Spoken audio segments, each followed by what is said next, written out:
Vasaha. Mother Yasoda was wearing such a sari. Prithu Kati Tate. Surrounding her large hips. Vivrati. Shaking. Sutra Nadam. Bound with the belt. Putra Sneha Snuta. Because of intense love for her child, became wet with milk. Kucha Yugam.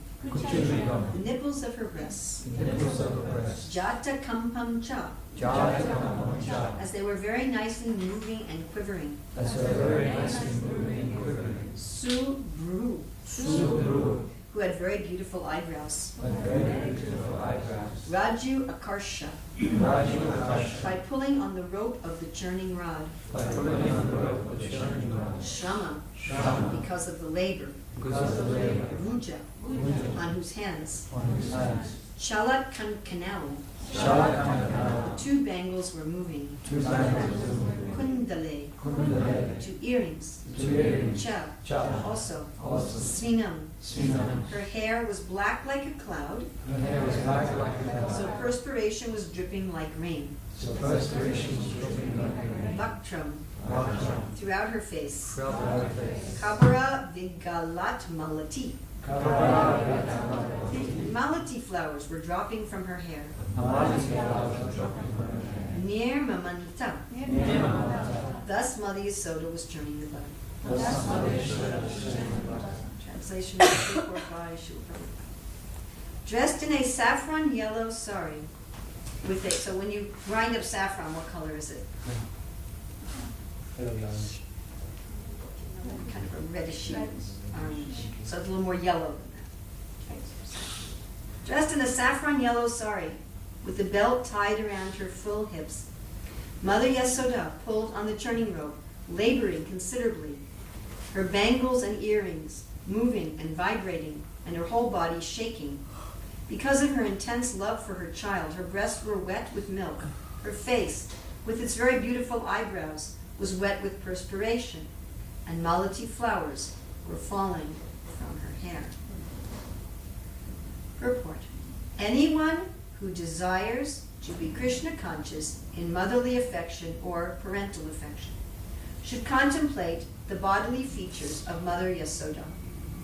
It is not that one should desire to become like Yasoda, for this is Mayavada. Either in parental affection or conjugal love, friendship or servitorship, in any way, we must follow in the footsteps of the inhabitants of Vrindavan, not try to become like them. Prabhupada uses the word like them. Other places he says we should try to become like them. So therefore I understand this, not try to become like them, means one shouldn't try to become them.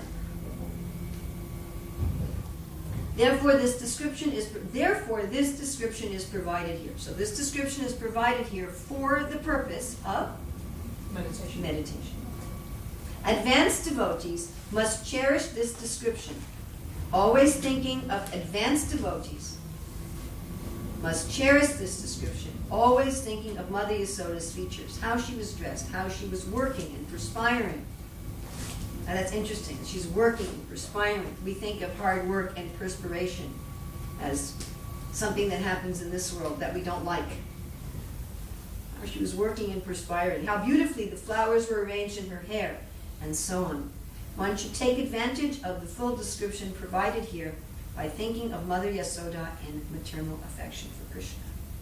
Shamam Vasa Pratukati Tatevivrati Sutranada Putra Snehasnita Pucha Vikamjat Dekam Pucha Subhu Rajvakshar Shama Bhuja Chalat Kankanau Kundalecha Sri Namba Chanka Baravigalan Nalati Nirmamanta. Dressed in a saffron yellow sari with a belt tied around her full hips, Mother Yasoda pulled on the churning rope, laboring considerably, her bangles and earrings moving and vibrating, and her whole body shaking. Because of her intense love for her child, her breasts were wet with milk. Her face, with its very beautiful eyebrows, was wet with perspiration, and malati flowers were falling from her hair. So this is this verse in purport is giving us a little window into the prayojana, or the goal of our spiritual practice. So different people may take up religion or spiritual practice with different ideas of a goal. So most people in this world who take up some religious or spiritual practice, what is their goal? Enjoyment. Usually they want increased enjoyment on this planet. They want God to provide them with wealth and health and friends and status and a comfortable life for the body. That's something like if you're a prisoner and you go on good behavior so you can get a nice prison cell. Your purpose of good behavior is a nice prison cell. Then there are other, so you get in the good graces of the wardens, and they give you some perks.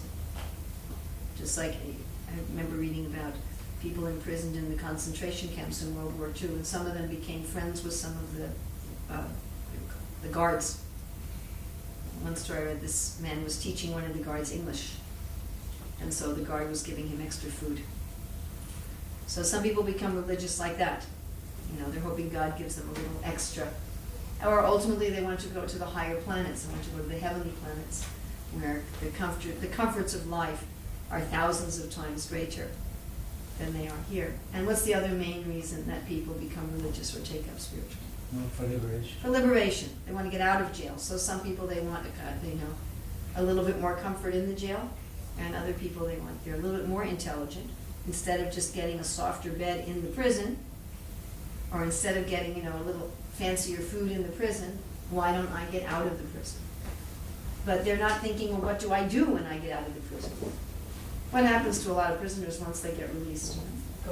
Go back, because they don't know how to function in the outside society. They haven't developed any skills. They haven't even developed the mindset of a good citizen. Therefore, put on danger at every step. Avasuddha. Their intelligence is not purified. So the intelligence of those who attain just liberation is not purified. And generally speaking, again, they come now to the material atmosphere, just like generally when people get out of prison, they go back. So an intelligent person doesn't just want to get out, I just want to get out. And sometimes we're in a bad situation, all we can think about is getting out. Ever had that? You're in some bad situations, something difficult. I just want to get out of here. It's over. And you don't think, well, what do I want to go to? Where am I going to? So these are generally the two goals of religion. In this life, a person is thinking, I want material comforts, or I just want to be free from my suffering, or they're thinking, after this life, I want to go to heaven, or I want just salvation. I want just merging. So our prayojana, our goal in the Hare Krishna movement is a little different. Now, our goal includes those things.